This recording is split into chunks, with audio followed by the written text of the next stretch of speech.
Hello, and welcome to the Trail Manners Podcast. I'm your host, Eric Manning, coming to you from the beautiful trails in Ogden, Utah, but connecting you to wherever trail, ultra, and mountain running takes us. We'll bring trail running to life with amazing athletes, discuss the latest topics, epic journeys, and get you stoked for your next trail adventure. We're sharing the moments that make life special, because even a rough day on the trail beats a good day indoors, and nothing beats time spent with good friends and great stories. Catch us here weekly for your dose of dirt, vert, and good vibes. So now it's time to top off your water, grab some cheese curds, and join us for this week's podcast, where we take you deep into the heart of our sport. It's go time. Hello and welcome to episode number 312 of the Trail Manners Podcast. Our guest today is Tara Warren. The Trail Manners Podcast is produced for your enjoyment, and show notes are found at trailmanners.com. Come back often, and please feel free to add the podcast to your favorite RSS feed or iTunes. You can also follow us on Twitter, Instagram, and Facebook at Trail Manners. And don't forget to subscribe, review, and rate us on iTunes. If you're so inclined, Trail Manners would really appreciate any contribution via our Patreon account at patreon.com/trailmanners. All links are in the show notes. Now let's get after it. All right, welcome back to the Trail Manners Podcast. As you heard, on the mic is a return guest, and we weren't exactly sure. We're going to go with our fifth time. I think so. Fifth time, we have Tara Warren. Hi. How are you, Tara? I'm great. How are you? I'm great. We've got a lot to cover. Oh, yes, we do. And I'm super excited. So, an interesting story here that it's really fresh in my memory, and that's why I just thought of it. I know what you're going to say. I don't think so. I think I might. What's it have to do with? Kauai. Oh my gosh! Is it? Yes. So I knew it. so just recently, we took a vacation to the beautiful island of Kauai for Thanksgiving 2021, and we arrived late at night. Woke up early the next morning, me and Sarah, and early morning run. It was dark. We run down to a beach, and we're hiking up a little steep incline, and we look up and we see a figure coming out of the jungle, and we thought to ourselves, kind of looks like Tara. Sure enough, it was Tara, all the way from Ogden. The first person we see in Hawaii was you. Was it really? It really was. Oh gosh. First person, I mean, besides like the people on the airplane. Yeah, like when we were there. So I thought that was pretty interesting. And then shocked me too. It really did. And then you and Bryce decided to take us on a jaunt up to the top of volcano Mount Kill Me. That was pretty fun. Mount Kill Me. Yeah, lots of rope climbing, lots of frogs. It was beautiful. We just had to get back before we made it all the way to the top. But while you were there, we're going to bring that up. Oh, yeah. While you were there, you did a little run yourself. I did. What did you do? Well, Kauai is a really special place for me. I think most of you guys know that by now. I lived there for a while, even before getting married. In fact, Bryce proposed to me there on Kealia Beach. Okay. Yeah, I know. Cool, huh? That is cool. So it's a really special place for my family and I, and we go back there quite often, and Bryce has gotten pretty good at surfing. My kids have too, and I'm really good at sitting on the beach and building the tent. I like that. Providing snacks. And but yeah, we've gotten to know the trails out there really well, and the Kalalau Trail has become a real favorite of ours and of mine personally, just to go solo. And you know, a lot of you guys know, like in a couple of years past, my mom passed away, and I had some pretty special experiences just out there running after those moments, and that trail is just, you know, real dear to my heart. And I've been trying to get faster at it. And so this past year, I reduced the solo FKT, so the unsupported FKT out there, by about 25 minutes, nice. Which was pretty sweet. But it was my own FKT. So, I mean, I don't know. I'm psyched for it, but I haven't really gone on and on about it enough because no one's really ever done it out there. I'm kind of the only person that's ever gone and done it. So I encourage anybody to go out there and go for it. Amanda Basham has the supported FKT. I don't think I'll ever get close to beating her. I tried really hard this time. I was like still 15 minutes off. So let me ask you this, no way. because I'm kind of familiar with the trail, not on it, but just on a map and location and everything else. What's supported versus unsupported on that trail? Yeah, I don't know. Like, I don't know if somebody just carried her water. I mean, it's... Because you can't really drive and give somebody water. So you either go all the way to the end and camp and wait for them or something, right? And then say, oh, here's a piece of bacon. Right. And they turn around and go back. So that's why I was kind of curious, like unsupported and supported, unless it's like a helicopter, little Magnum PI chopper comes down and, drops some candy. I don't know. Hunger Games drone comes flying through. Yeah. Oh, wait a minute. That's not a bad idea. I don't know. Like, I've thought about that because I've definitely wanted to beat that. But I have no idea. I don't know, because you don't really need much out there unless so you don't the trails, need like round trips, what, 20-ish 20-ish miles round trip. It's an out and back. Out and back. And it's gnarly. Like, it's not, like cruising on the shoreline kind of run, but you don't need like cold weather gear and this year too, because you go out there almost every year. But this year, I know when I was there, it was my first time to Kauai, but it was like pretty prime trail conditions for something like this. It wasn't like super sloppy, like it's been raining a lot. I don't want to say dry because it's probably never dry, but I mean, condition wise, it was probably pretty good, right? For something like that. You're right. It was great. I think we were even kind of talking to you and Sarah about that a lot. Like, I can't believe you guys are here. It's been so sunny. It's been such great conditions. And we hit every day of good weather. You really did. And as soon as you guys left, it started like monsooning. We saw that. We got home. We're like, perfect timing.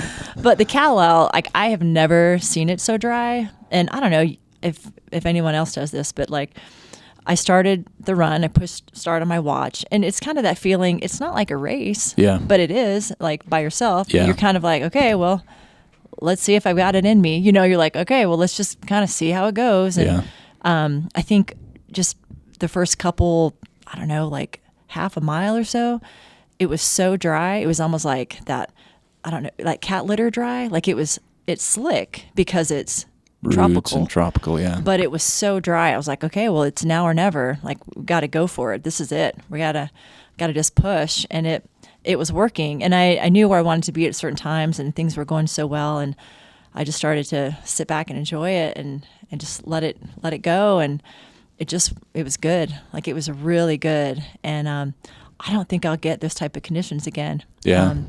It's the third year I've kept trying to lower it. Like, I got the first FKT there 3 years ago. And so what was that? Off the top of my head, I think it was around like a 5 hour, 30 minutes, give or take a couple minutes. Okay. And then this year was 5:08. Okay. So about almost a half an hour. Yeah. 20 plus minutes. But last year when I did it, it was horrible. It was like windy and rainy and monsoonal. It was kind of like what we hadn't expected. And like, I didn't think I was going to get it, and I shouldn't have. And then there were like in the back end of the out and back, when it's more daylight, there's tourists. There's like 50, 60 tourists on the trail, and you can imagine what that looks like. Yeah. Everyone's looking over the overlooks. They have their cameras out, taking selfies. Socks and then here all comes the way this to their crazy knees. lady. Yeah, like, get out of the way. Like, to your left. What? To my who? And just that whole scene. And what are you running from? What's wrong with you? Like, what's going on? So it was a much more pleasant experience this year, and one I think that I don't know if I'll be able to recreate, although I'd love to. I'd love to just keep knocking that thing down. But we'll that'd be see. awesome. It's fun. I'm hoping to get back in May and try and get on the trail, because we tried this time, but you have to get permits. Yes, and we could never get a permit because they only offered so many per day, and by the time they open, I was asleep most of the time, and I'd wake up and they were gone. So even one day I set my alarm and I didn't even get up to try it. But so I want to do. That's a goal to get on the trail. We went. Took a boat ride, the Nepali coast, so got a good look at the backside of that, and obviously seeing photos and stuff. So I really want to go there. No interest in any fastest anything, but enjoy it. But it's hard to get on. It is. And now, probably, was it that way 3 years ago too? All the permitting, and it was? Okay. Yeah, I think it's a little more competitive with like what you're saying to get the permits. Yeah. And honestly, I think I can't remember, it was 4 or 5 years ago when they started that process. Okay. You could just kind of go out there and run. And that's when Bryce and I would go out there and run all the time. Yeah. even just like little runs, go out for 3 miles and come back. And but yeah, it's definitely a strategy, like you said. Like I was setting my alarm, and you have your account all filled out, and literally at 4 a.m., I think it was 4 a.m. Utah time. Yep, that's when it was. Yeah, you'd have to sit there and like have the finger on the trigger and just you hope that you get it.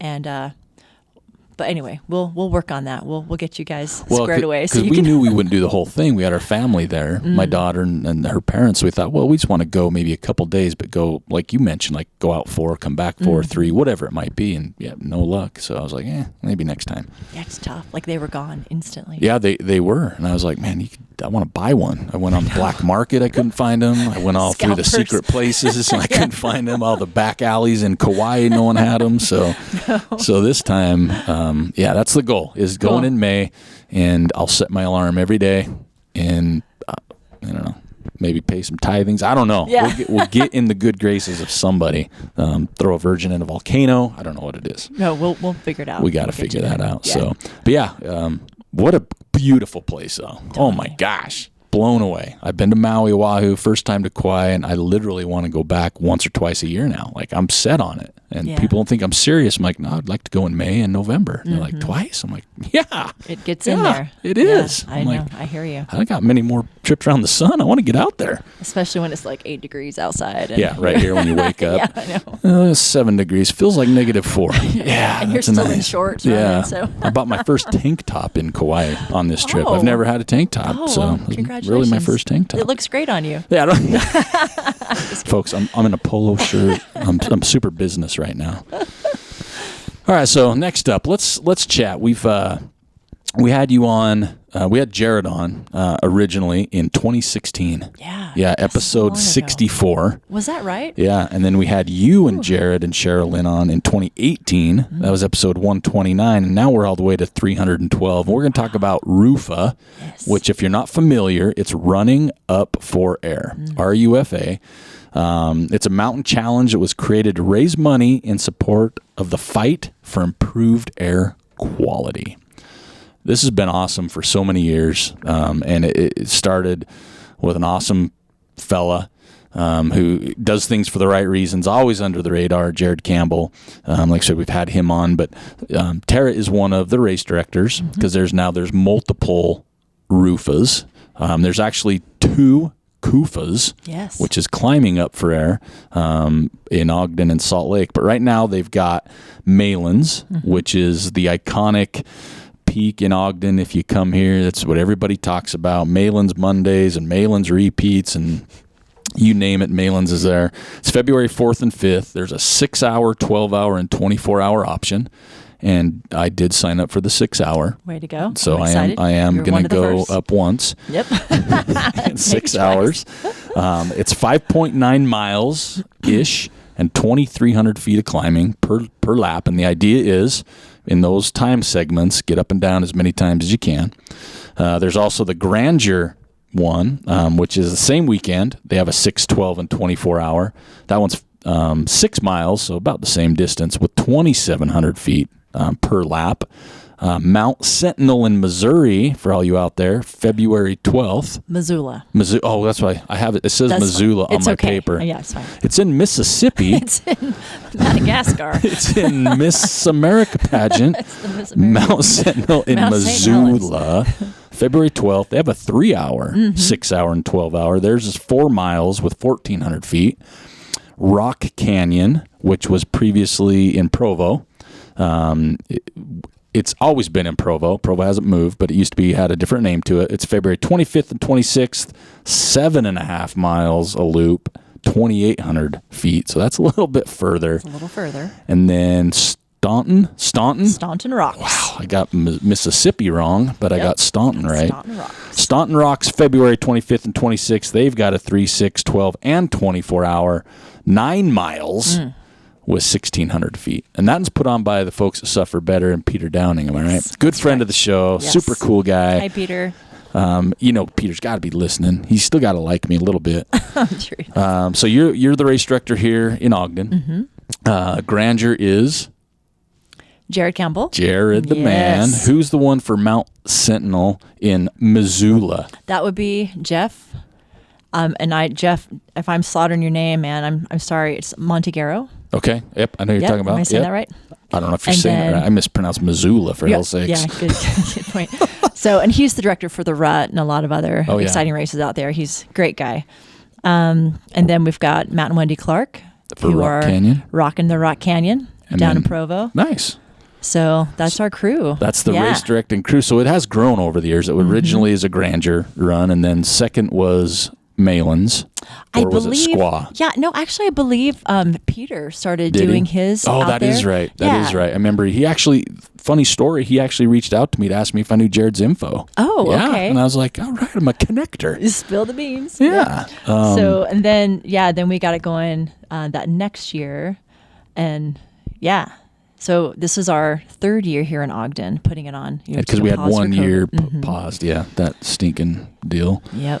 So we're excited. We're excited to be back and get everybody together. And I think what's unique about, and maybe you're going to speak to this, but I think what's so unique about just our Ogden event or our Malans Peak event, like it's such a thing like tied to our community, and just all the people come out, and whether it's like Cache Valley, Davis County, or Weber County, just coming out to support just each other out there. And it's a little less of a competition, like kind of cutthroat, and not to say that that's a bad thing, but I know down in Grandeur, it's a lot about the competition. Is it it's really? About, getting it done, and that's fine. I'm all for that too, but I just love that we can all get out there and we're all high-fiving, and most everyone knows each other, and it's just it's a good feeling. I really enjoy it. And it still pulls. I mean, last year, or 2 years ago, I say last year, 2 years ago, you had Gabe Joyce come out. He did Malans, and he was killing it. He totally crushed it. Yeah. His wife was out there as well. Yep. So,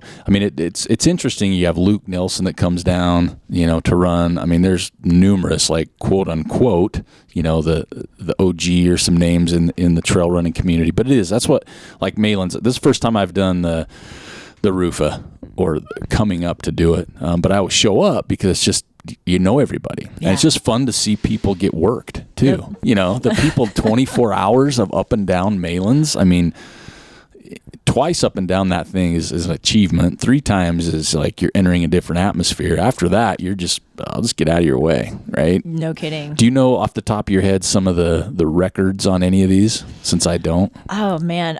Like if you had to say what was 6 hours, is it 4, 5 trips? 4. 4 trips. That's from Mike Ambrose. Okay, who was with Solomon. You know I Mike? just saw Mike 2 days ago on the trail. He's back. Yeah, He's I back saw him on the trails. It was awesome. Yep, glad to have Mike back. Yeah. I gave him a little invite, but he's working toward, I think he said Black Canyon, the 60K. Nice. So he might be heading out that way. Okay. But Here, excuse love to have Mike. him back. You can come watch, right? Come watch, you can Mike. watch. Yep. So 4 on the 6 hour. 6 hour. That's and pretty. He was flying. That was that first year. It was. I wish I could remember exactly the numbers, but we're talking about like 45-minute round trippers. Wow. I mean, just can't even. If I get up there and up in 45 minutes, I'm pretty stoked. I'm going to tell you right now. Yep, So an hour in the snow for me. I'm like, ooh, I'm doing good. Yeah. So yeah. 12 hours at in the 8s, 9s? Yeah, I think it slows down a little bit. I think we're talking like 6. Oh, okay. 6, 7 even. Okay. Mm-hmm. All right. And then I gotta keep remembering this is like snow and ice. Yeah. Right? Because I know someone that did like I think 9 and 12 hours or 8 and 12 hours one year, but it was in June, so it was dry. Yeah. So that makes more sense. 24 hour. What is that? Oh man, I think we've had some pretty good ones from Ian Ferris. The first year, he did quite a bit. I'm sorry I don't have those numbers right in front of me. But 10? I'm sure it was. Yeah. I think it was like a 10 or 11. Wow. And then Jose, he did pretty close. I think he did 9. Jeez. 9 for the win in 2020. So if you did 10, that's about 60 miles and 23,000 feet of vert. In the winter. And down. Yeah, in the winter. And it's cold. And if you haven't been on this trail, there's some steep sections. There's some narrow sections. And there's some sections you can just keep on going until you hit the bottom of the whatever, right? It gets pretty sketchy. Yes, you can. But it's a fun event, and it just the weather plays a factor. The reason I'm doing a 6 hour, I don't want to be cold. That's one of the reasons. Because those 24 hour, it's like 2 a.m., 3 a.m. stuff. I couldn't imagine sometimes on the top of that peak. Yeah. You have great nights, but it's still going to be cold without the wind. Yep. But yeah, it's a super cool event. The proceeds, the awareness is for such a great cause. I know I'm not going to speak for these other areas, but just being familiar with Ogden, the air quality just gets so bad in the winter. You're just in this bowl of socked in soup, and you're lucky if you get to Malans, you get above it and you look down, and it's nasty. It's just the worst. And I don't know, what these other locations are like. I'm sure Granger's not much different. The Salt Lake Valley and Sentinel. Rock Canyon. Mm-hmm. Yeah, that's one. Like, I think all of these areas are affected by it. And I know that Jared gets contacts frequently about other areas in the country who are interested in. That's what I was wondering. And also putting on various races who also need that. Yeah. And there's really no better voice for those who are affected by the air quality than us as athletes who really struggle with the air quality and then have to get above it, which it's hard to do, especially in the winter, because that's when the bad air hits, right? So getting above that air quality just means so much. And I don't know if we've really dealt with it too much this year. I know there's been a couple weeks where it was pretty bad, but I mean, I remember times in certain winters where you really have to, like, you go up to the valley even if you go up to Snow Basin, you can't really get above it. And it's really hard to fathom. And as pretty as it is in people's pictures, they post beautiful pictures off of Malans and the cloud. That's just gunk. Like, there's just stuff that's killing us. Well, I posted a picture the other day from up top, and I said, those aren't clouds. Like, those down there, that's just nastiness. Mm-hmm. And wasn't that your hashtag? You're like, hashtag those aren't clouds. Yeah, like that. because and it hasn't been bad yet this year. That's the sad part when you get up there and you look at it. And it was pretty low, but it was farther out too. It wasn't really socked in yet. But yeah, it does go for a great cause. And I was curious about, because it did start with one, and even talking with Jared about how it expanded. I'm sure there's still got to be a sense of making sure it's done the right way, right? Anytime you do an event like this and you start it for the right reasons, you got to just make sure that who's doing it and the people you mentioned that are the race directors, top-notch people, that they're the right people, right? To make sure that it keeps its credibility and stays within what it's trying to do. Because it like you said, it could be, you say cutthroat at Grandeur or whatever, but these are just fun events. For fun, exactly. They're just fun events. Yep. It would be interesting to see one in June, for fun. Yeah, it would. Yeah, just to kind of see the times. Mm-hmm. People are more trained, than through the winter, and a lot less skittish like me. I don't think spikes help me a whole lot most of the time anyway. Oh, those are so hard to run with. Yeah, sure. I just devour the inside of my ankles on that. What's registration look like this year? So right now we're recording this in January. We're a month away. Yeah. We're a month. Oh, crap. 32 days out. I believe. Yuck. Mm-hmm. I got to start training. I get up there. It's beautiful up there. Maybe right 2 now. laps. Maybe 2. What's the registration look like? Still plenty of spots? Plenty of spots. Yeah. We're actually pretty low. All right. And that could be for a lot of reasons. I can probably count 30 people. You guys know who you are. Who are like, yeah, we're going to sign up. And people want to do it, but it's just actually pulling the trigger, which is, I think that as well. I think it's just our community. Yeah. Oh, I put on races forever. I know. You're like, well, the sooner you sign up, then I can rent bathrooms. Yeah. Or you don't do it the next year and like, oh man, that was such an awesome event. You never came. I know. Why don't you do that race anymore? I think touching back on what you just mentioned, one of the things we as race directors for the event, which we call the Up for Air series now, is combining that with the Climbing Up for Air events that are down at the front, down in Mill Creek, Salt Lake, and Ogden. Okay, I was looking online and it said to be determined or something. It hadn't been released yet. Yes, they will release their own press on that, but just keep your eyes open if you're a climber. Know someone it is. There's competitions. It's coming. But we were able to raise $100,000 for our prospective charities, and that's event-wise, and that's for the Colorado charities, which are Conserve Colorado and Protect Our Winters. The Missoula charity is Climate Missouri or Climate Missoula. Oh, I'm sorry if I said that wrong. You said Missouri. Climate Smart. I know I did. You totally tricked me. Yes. Climate Smart Missoula. And then our Utah charities, which are Breathe Utah and Utah Clean Air. And all these groups have been vetted and are working their butts off to educate and provide legislation for our local communities. And just to know, even scaling back to what Ogden was able to do in 2020, we were able to raise over $30,000 just specifically for that event. And that's with sponsors, big name sponsors who came in, like different affiliates, and also just local people who gave. And I know that one of the things we've been focusing on as a race this year, we're bringing in sponsors, but we're trying to get less focused on, like a big name brand, like donating X amount of money, and make it more grassroots, make it more about the participants creating their own fundraising abilities and bringing that on board. We're still trying to figure out the best way to do that. And we definitely don't want to lose the, the nuance of the race and make it pushy that's happening, but that is a priority for us. Yeah. Like, we'd love to not have to bring in, like all the name brand sponsors to do that. But we can, and we're pleased to have Patagonia as our headliner again this year, and they are donating so much.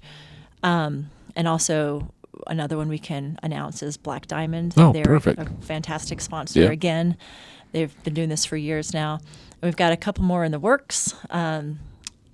Locally and even local to We Wow, that's awesome. A lot of fun, exciting things, surprises, I guess we'd say. Ooh, They're I going to like happen it. on race day. But we want to, like what you're saying, we want this to be different. We want this to be not a race where people are like, well, wait, you didn't ask me my t-shirt size. Yeah.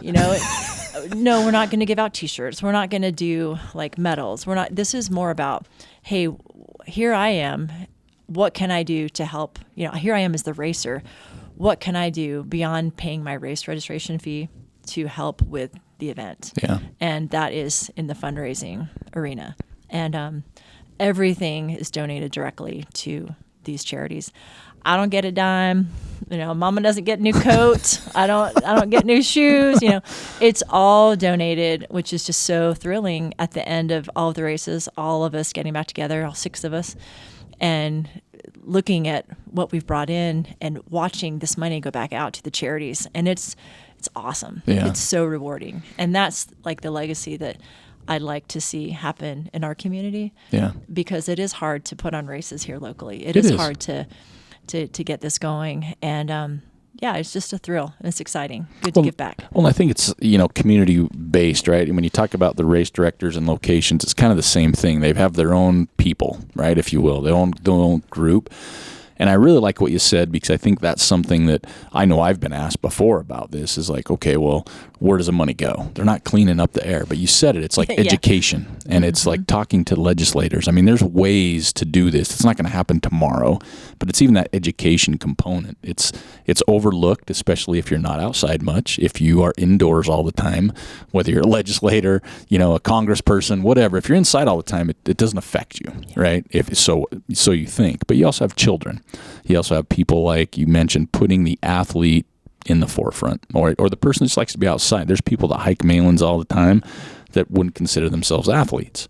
I've seen at the Malans race people literally just walk pretty much the whole thing. I've seen people enter 6 hour and just do 1 lap, and it wasn't because they were trying to see how many. They just wanted to be a part of it, right? Absolutely. Their money goes to something good. They were a part of it.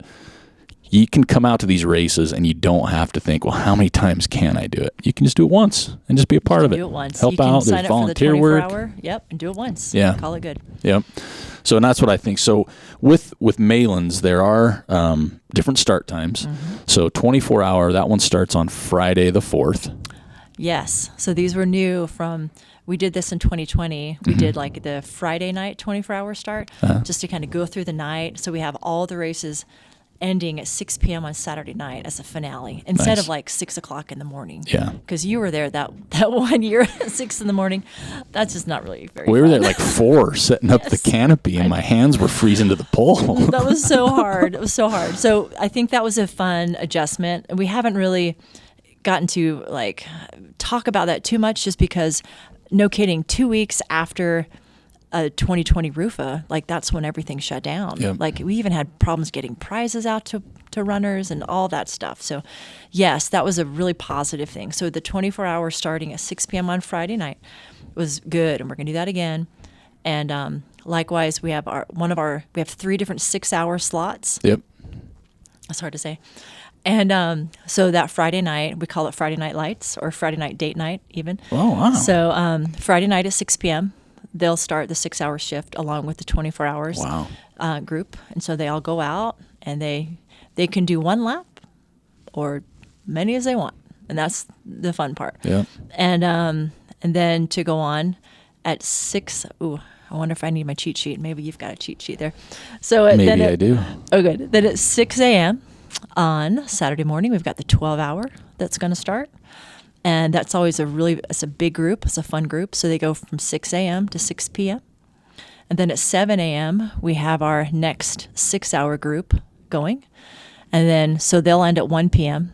And we have a noon 6-hour slot, our last one starting, and they'll end at 6 p.m. Yep. And the reason why we stagger all these different races is that the Forest Service has given us permission to have so many feet on the mountain at different times. Yeah. And we're trying to, just based on race participation in past years, according to even Grandeur and now ours, getting the best use of time for those feet on the mountain that we're allowed to do. So we're trying to make that work, and I think we kind of did it right in 2020. We're going to go for it again this year and see how it goes. No, it's real. I did the 7 a.m. On Saturday morning because I get sleep in a little bit. Yep. And it's going to be really warm. It's so warm. And Sunrise. when I finish, I can just hang out because I know a lot of people doing other stuff. But have you ever had anybody sign up for the 6-hour, 6 p.m. on Friday night, go home and take a nap and come back and do like the 6-hour, 7 a.m.? Actually, Mike Pace, you know Mike? Yeah. He'll do the Grandeur one. And then he'll come back down to Ogden. So Mike, shout out to you. Mike's a He's stud. done that. I think the last 3 years he's Holy consecutively cow. done that. Wow. And there may be others, so sorry if I'm not thinking of your names right off the bat. But, You can tell her when you see her. So yeah. But and that's one of the fun things too is that Grandeur this year, they have some pretty big headliners. Yeah. I don't know if you've seen the. I haven't been looking lately. Who do they have? They Give me have some names. They have a lot of A-listers coming down there. Courtney DeWalter and her husband, Megan Hicks. They've got Maggie Cottrell and amongst the stars. But we've got Eric Manning. We've got everybody just back there, ready to turn the podcast off. So anyway, it's exciting. And Grandeur's pretty much filled up.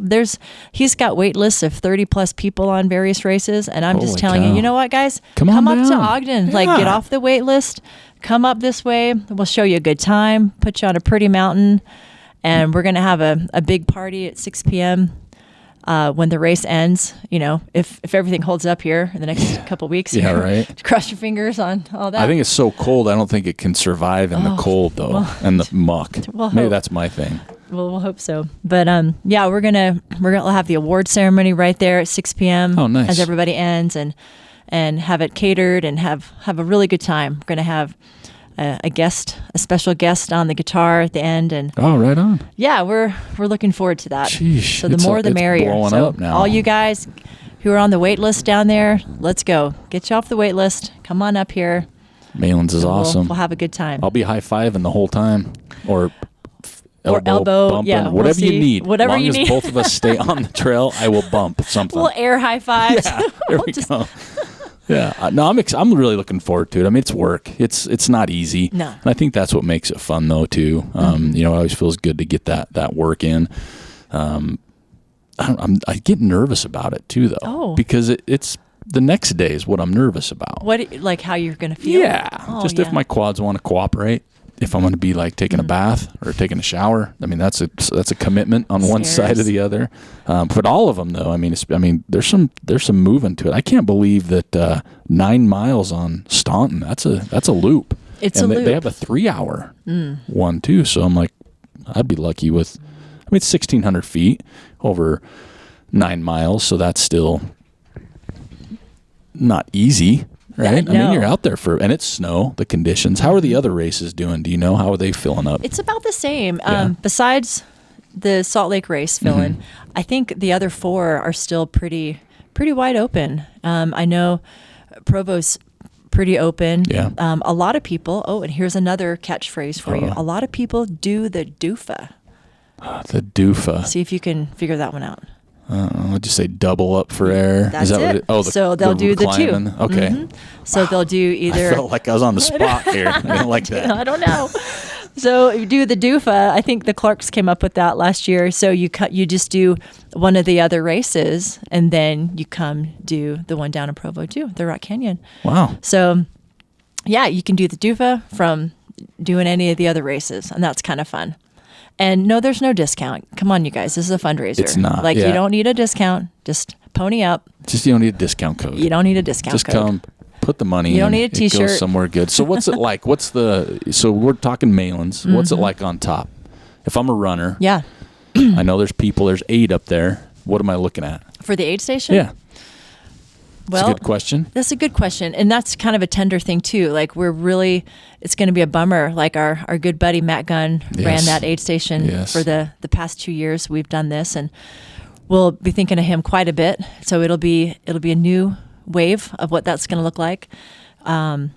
Sling Fin has donated a tent for us to check out this year. So we'll have a cool new tent up there, and we'll have all that a runner might need for the top, but the goal isn't to stay on top. No. The goal is to come back down to the mountain. So we'll have the 2 aid stations, guys. We'll have the first one at the 29th Street Trailhead where we start, and we'll have the majority of all of our food, hot food, snacks, and a lot of donated food from vendors like other years there. And then, you go up, do your thing, and you check in, and you get up to the peak, and it's just gorgeous, as all of you know. Like, the views are tremendous.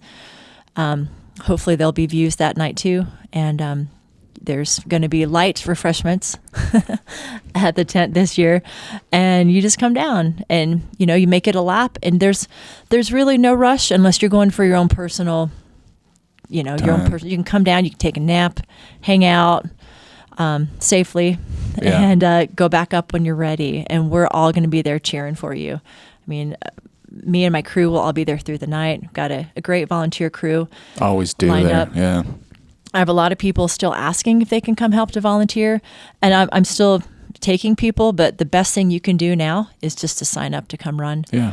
Even one trip, folks. Yep. You don't have just one, and that's just a normal day. Or you can not even show up. Yeah. You can be a DNS, and you've still done good for the community. Yeah, DNS, done some good. Done some good. DSG, maybe we'll call it that. Done some DSG. good. Yeah, be a DSG, done some good. Well, I know, like the 29th Street Trailhead, the tent down there that has the snap. That's a real deal. Like, I've been to some big races that can't match what's been in there in the past. I've grazed a little bit in my days down there at the tent. So I've noticed that. It's put on well. It's a great event. So if you haven't had time, check it out. It's up. Let me get it right here. Up4airseries.org. All the information's there. You can hit all the links to the different races. But come on down to Malans. I'll be down there.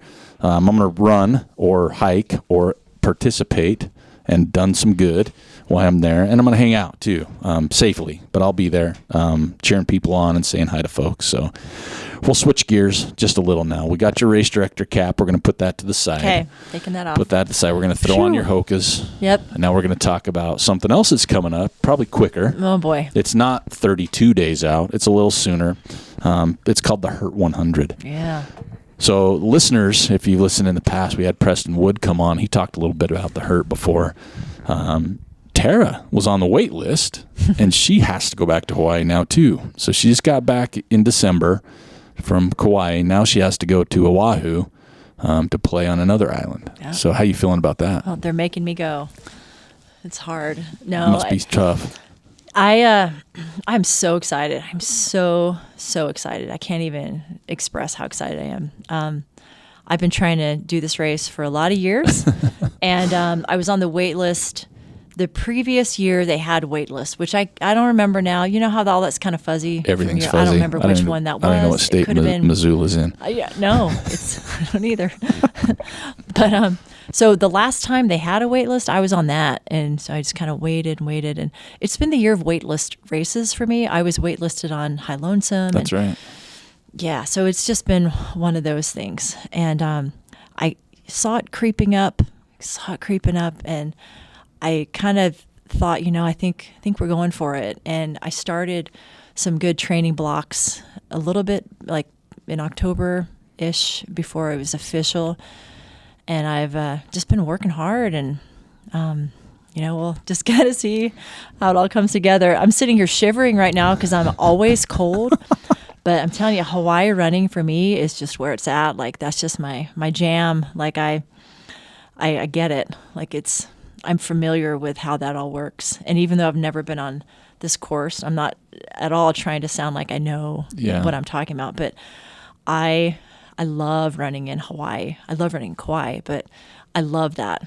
So when did you find out you were getting in officially? It's right before, I think it was the end of October, beginning of November. Okay. So a little bit of time. Yeah. Yep. To officially know. Yeah. But yeah, you can watch those lists and you see like one person step off and you're like, uh-oh. Closer. Yeah. Well, I think what's weird, and I talked to Preston about, the weird thing about this one is just the location, right? Like if you're waitlisted for High Lonesome, you still have your car, you just drive over, right? Yeah. Yeah. You know what I mean? So when you get waitlisted for, being on a different rock, in the ocean, that's different. I mean, you got airfare, and it's not just any spot.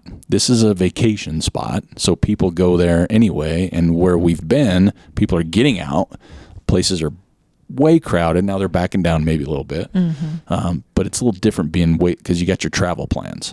And that could be daunting, like costs go up the closer you get to everything. Then you want to shop costs, and you got, like that. Was that a big issue at all, or were you to the point where I'm going to go, I'm just going to get it no matter what it is, I'm not going to look again? Yeah, I think because we like to go over to Hawaii when we can.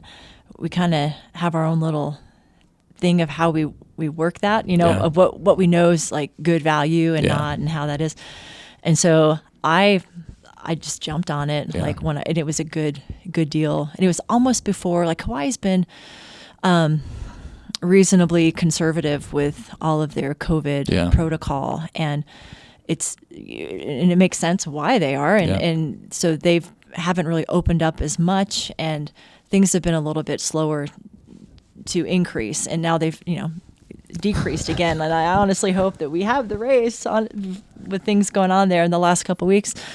But so it was an easy decision. It was a kind of a good deal. It's like, I'm on it. I think you buy the $30 insurance just in case, and kind of hold your breath.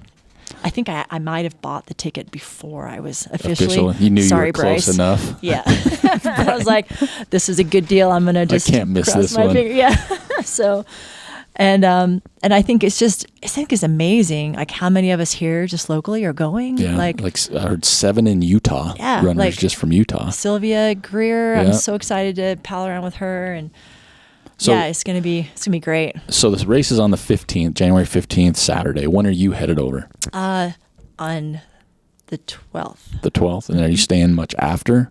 Are you a day or so after? They typically have a really cool ceremony, like a luau, the day after. Yeah, that's what Preston was saying. So they've canceled that, but I'm going to still stay. Okay. We're just going to come back early, but Bryce was like, just stay. And I'm like, okay, don't twist my arm. And so Bryce isn't going, but you do have people going with you. I do. Yeah. Yep. So how many people do you have in your entourage? Well, as many as would want to go would be fine. If you still want to go, let me know. I've asked a couple. You know who you are if you're listening. But no, I'm super excited. My buddy Kenzie Barlow, race crew extraordinaire, will be there. Okay. And she'll keep my button gear and keep me going. I know for sure, because she doesn't take crap from anybody, especially me, if I have to whine and complain about the mud or the roots or the heat and. Yeah, or being in Hawaii. Right, yeah. So it'll be exciting. I think the hardest part for me will be the loop mentality. Yeah.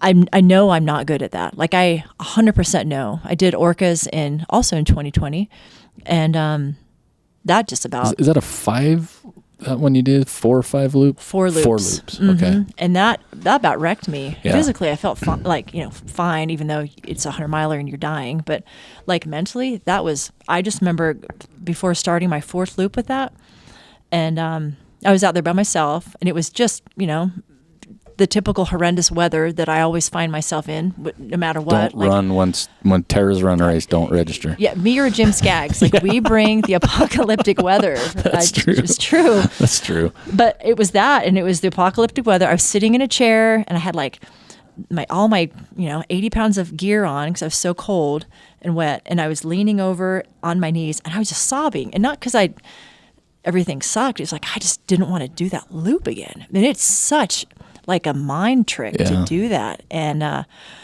that's what I'm worried about the most, because it's 4 times you have to finish. Like you have to come down to the finish line 4 times and then go again. That's why I don't do loop races. My first ultra was a loop race. Which was that? It was a Greenland 50K in Colorado. Oh. So my first trail run was the first year Jim Skaggs had the Buffalo Run 25K. First ever trail run. A friend of mine at the time, Scott Hyme, he says, hey, come run this 50K by my house. I'm like, cool. It's like, I think it was 4 loops. I really do, for a 50K. And it wasn't, again, this is my first ultra. I wasn't a runner still, right? So it was all new to me. And it sucked. I remember there was one hill. I called it a climb at the time, but I'm sure it's more of a hill in reality check. And I remember the 4th time across, I literally just turned around and flipped the bird to the course. I'm like, I am so tired of this race. Because you come to the finish 4 times and you can't stop. And I'm like, and the best part, the beauty of it is Scott Hyme ran, I think he did I can't remember if it was 25K. Either way, he ran the race, went home, coached a soccer game, came back, and waited for me to finish. That's how bad a day it was. But that was my first, and I said, I will never do a loop race again. I don't think I have. There's reasons I don't run certain races. Buffalo, RUFA. yeah. I don't look at that as a loop race. Yeah. I don't know why. It's more of an out and back. Looping. Yeah. I mean, a loop, and it's not a race, right? You're running up for air, so I'm trying to breathe, right? Yeah, I hear you on the loop stuff. I struggle. I know some people that love it. Like when people talk about like across the years, it just go on, right? Yeah. I don't get it. My mind would can't. Some people are like, oh my gosh, these are the best.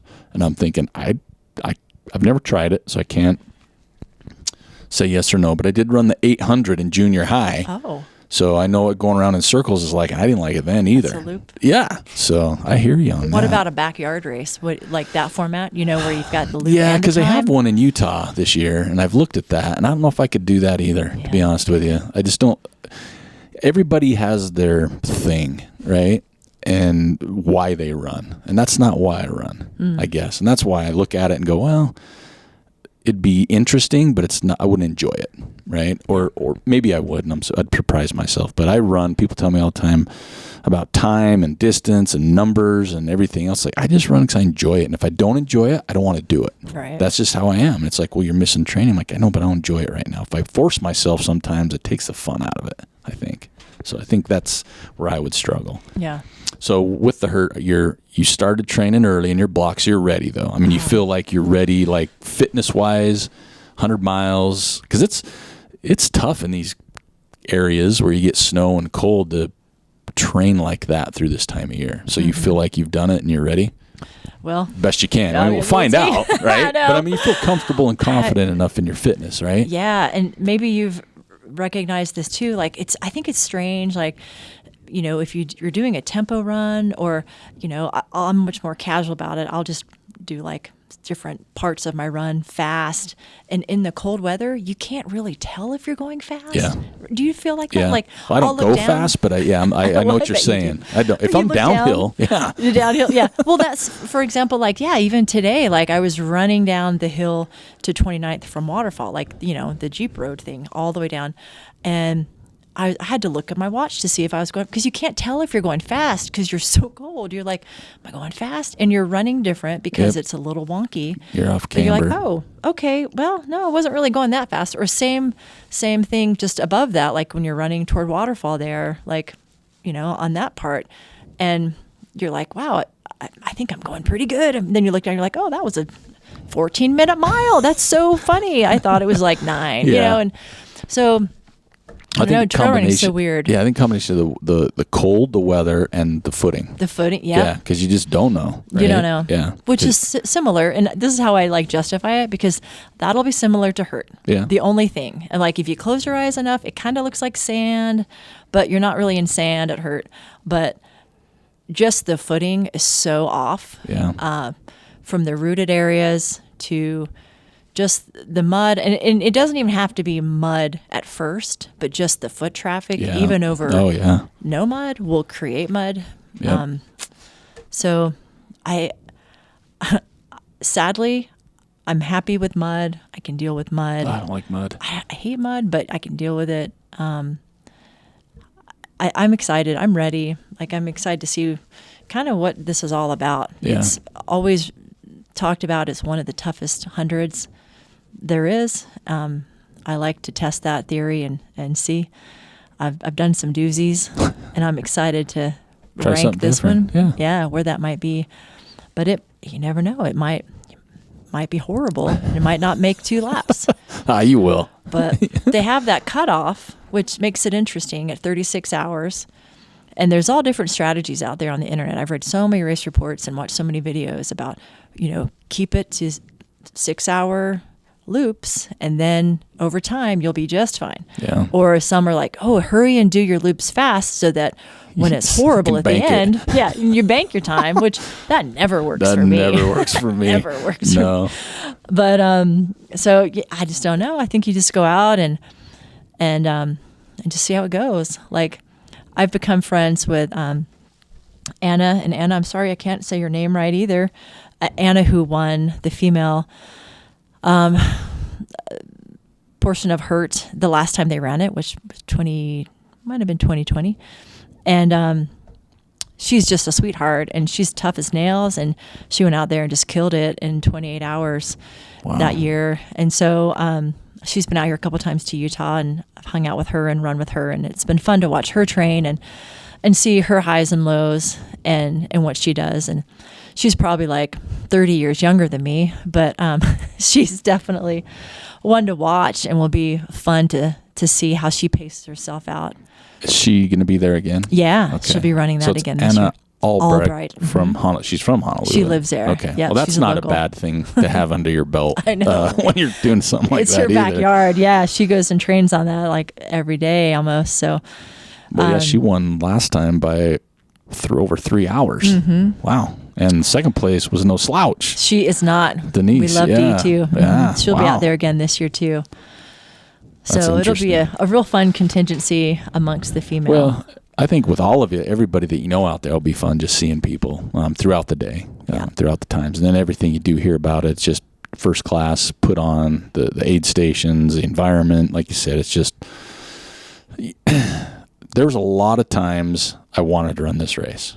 A lot of years I thought about it, but then I always thought, man, if I go to Hawaii, I kind of just want to enjoy myself, right? It's aloha. Yeah, it's like I kind of want to enjoy myself. So I haven't quit putting in a while ago, actually. But it's interesting enough talking with Preston on the show, and multiple times I've seen him, and I've talked to Trevor about it, and now you. It's kind of got me in a place like, it might be interesting to go over too. Because I think it's the experience thing, like being a part of the experience. There's some races that I look at, I go, I would like to do that for the experience, right? Because whether it's the lore behind it over the years, or because you have conversations with people, maybe it's a location, but there's something about an experience in a race, not just any race, not just a normal race, but all of them. Like, to me, special races have, like El Vaquero to me is always a special race because of not just the course that's gorgeous, but what the finish, and it's so low key, right? The Buffalo Run will always be there because of the same thing, right? So there's races like that definitely stick out. I haven't done this one, but it keeps creeping up to maybe do it, but I just don't like the time of year. I don't think I could train for 100 in Hawaii in January, living in Ogden. Well, that's why you go to Kauai for 3 weeks in November. Just stay there for a few, get a sabbatical, just leave for a while and go train somewhere. Remote. Well, I think you're going to do a great job. Like you said, you've done some doozies in the past, always shown well, and this I don't think will be any different. especially with as much as you enjoy it. I think that's a big part of it too, where you are looking forward to it. What else do you have on 2022? Anything else on the horizon? Wait lists? Well, yes, actually. Funny. What do you got? Bryce and I just sat down finally last night, and well, it wasn't like we sat down formally. It was like yelling across, "Hey, what do you want to do?" Actually, and I mean, you guys know Bryce. He's the best, and he's as elusive as ever, even with what he wants to do on the calendar. So try to pin him down so it's not wrecking both of our kids as they're getting older and have things they like to do instead of touring around with their parents running these races that are just nuts. So yeah, I think just tentatively, I put in for High Lonesome again. Okay. Yeah. That race just blew my mind last year. That took me way off guard. It was one where I thought I was trained and ready, and it just threw me for a huge loop. Wow. And it's kind of one of those, I just can't get my mind off of it. I think I need to go settle that and do it again. In August? That's in August. Yeah. Okay. Or end of July. End of July. Close enough. And and this one almost makes me want to cry. I don't know why I feel like I need to cry, but so I did TDS last year. Yeah.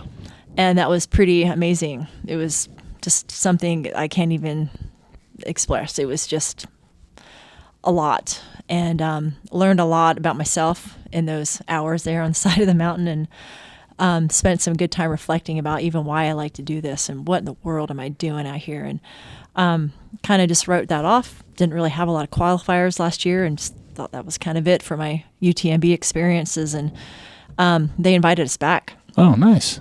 And I haven't really talked about this that much with anybody because it's kind of, I don't know if they've really kind of gone on about that a lot, because it will take other people's options off the table, right? When they invite the whole race back. Yeah. But basically what they did, and I got this email, I think I was coming off Sleeping Giant there in Kauai, and it dinged in, and I happened to look, and I just stood there and I just sobbed. Like, oh man, this was such a thing, and to have the opportunity to go back, basically anyone who finished the TDS, which they call last year the TDS Saint.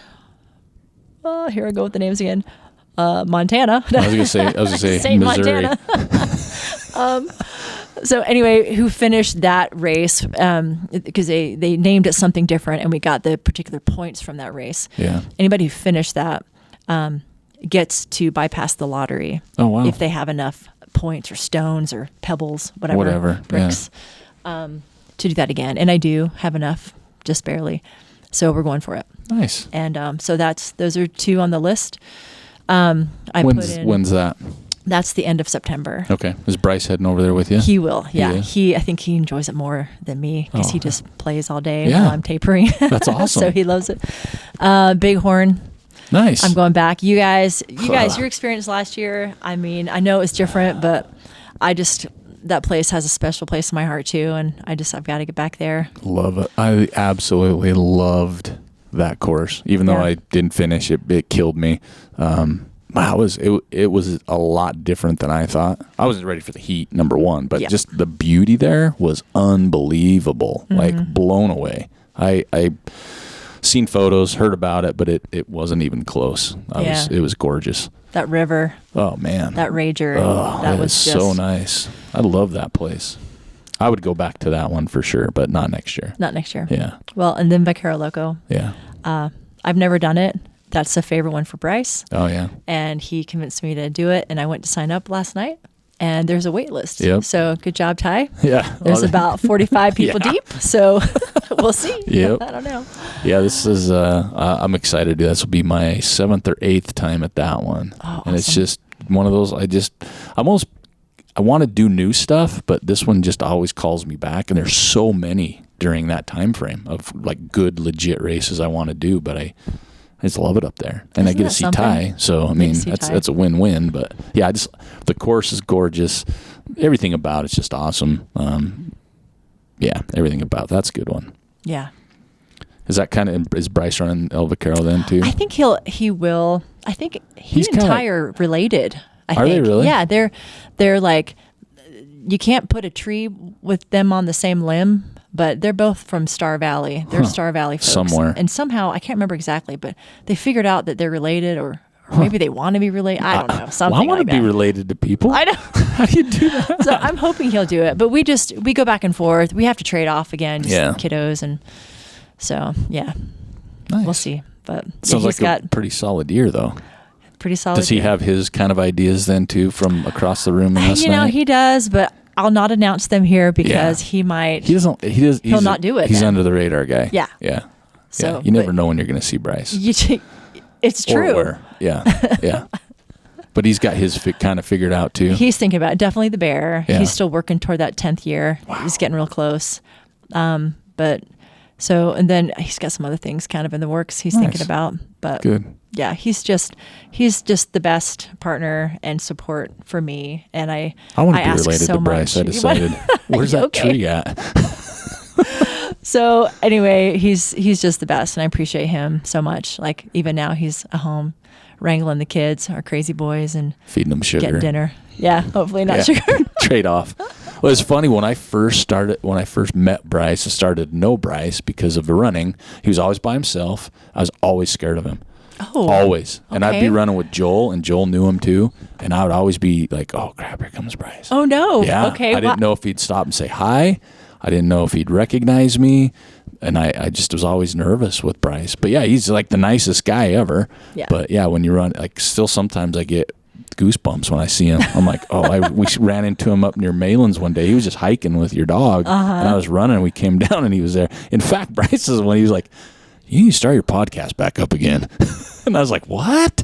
I was like, I got smiles. Yep. But Bryce said that, but It's true. We've talked about that a lot. Yeah. And we're glad that you have, because there's a lot that needs to be talked about. And you're the guy to do it. We're so. getting there. We're getting there. We're slow rolling before we get too crazy. But we've got some good shows lined up, and I'm excited to be back. It's a little daunting again without Joel. I still don't like it. Joel, he just pointed to the chair. I did too. I'm like, without Joel sitting Joel. next to me. Damn it, Joel. So it's taken some getting used to, but we'll get there. So, well, Tara, thanks for taking the time. Tell course. Bryce thank you, because Yeah. he's not listening, even though he told me to do the podcast. So just tell him thanks for holding down the fort. Seriously, good luck at her. That's going to be so awesome. I'm so excited to just see how you all do. I mean, there's so many people, like I said, Trevor, and people that I know that are running that race. I'm excited to see how everybody does. And I am looking forward to RUFA. Yes, good. And I know it's going to sting a bit, but I'm really looking forward to it. And thank you for what you and all the people out there, the race directors, for the series. I think it's amazing. And I know things will get better because of people and situations like that. So if you are listening to this show and you want to do it, go do it. Or if you're listening to the show, you don't want to do it, or you're already doing it, get someone else to do it, right? Because it goes for a good thing, and it's just Malans is the place to be. And if you don't know about Malans, now's the time to come find out about it too. So, And just a any great race you do, opportunity. it doesn't, just participate. It doesn't have to be Malans, because all the money goes all to the same place. So no hard feelings. And it's not a race per se either. I mean, it doesn't say anywhere it's running up for air series, right? I mean, it might say race registration. I don't know. I'd have to look. It's an endurance event. But it's an event. Yes. That's what it is. It's an event, and it's a time to see your peeps and just have a good time on the trails. And a beautiful time of year, hopefully. So that verdict's out on that one. And if you're in Malans, make sure you say hi, because I will be there at some point. So, Tara, thanks for taking the time. You're welcome. Thanks for being on the podcast. We'll have you back on again for sure. And best of luck. Thanks, man. Good to see you. You too. Thank you for listening to the Trail Manners podcast. I'd like to thank Tara Warren for joining us today. I also want to encourage everybody to follow us on Instagram, Twitter, and Facebook at Trail Manners, or swing by the website at trailmanners.com. There you can check out our store page and support the podcast by buying a shirt or whatever else we might have in there. Or you can hit us up on the contact page. Let us know what you want to see, who you want to hear, or if you would like to be on the show. And besides, I always love hearing from you. And if you just take a minute to subscribe to the show and leave us a rating or review on iTunes or Facebook, I'd greatly appreciate that. And lastly, Trail Manners would love your support via our Patreon account at patreon.com/Trail Manners to keep us alive and kicking. Until next time, this is Eric Manning reminding you, you don't get what you wish for, you get what you work for. Now go get it.